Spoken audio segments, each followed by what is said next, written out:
大家好，咁今日我要介紹我嘅 artwork 就係 Our Land Without War。咁我嘅創作靈感其實係來源於我哋嘅 Professor Amanda，佢堂上面講述到世界和平嘅觀念。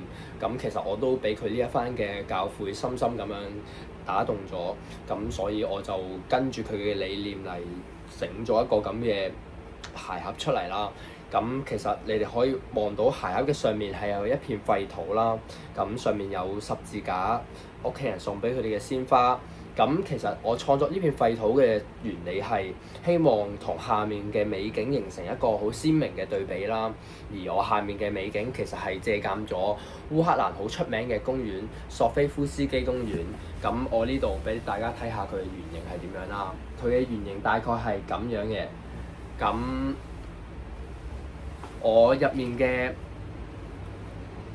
面嘅呢個公園都高度還原咗啱啱上途中嘅公園啦。咁我而家輕輕咁樣講述下我呢個 artwork 入面所用到嘅材料啦。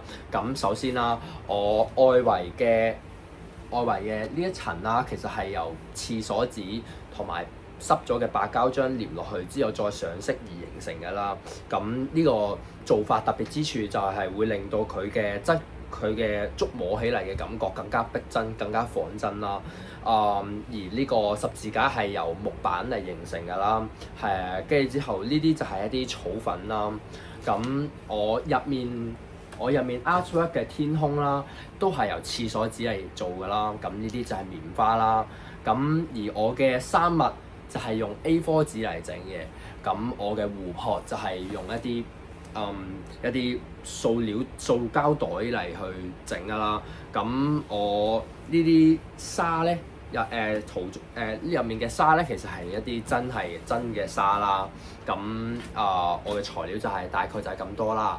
咁以下我會朗讀我嘅 poem 啦。咁我嘅 poem 嘅 title 就係 Our World Without War。No guns, no war, only skies. Children laugh while hope never dies.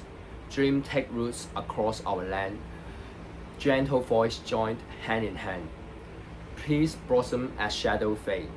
Our land renewed in harmony made。咁呢個就係我嘅 poem 啦。咁我再輕輕咁樣講下我創作嘅初心啦。咁其實我都有比較留意俄烏戰爭嘅局勢啦。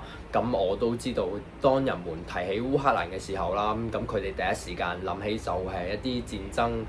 咁其實我就唔希望啲人係會咁樣諗烏克蘭啦。其實戰爭嘅背後係藴藏住一啲好美好嘅風景喺我哋嘅家園入面。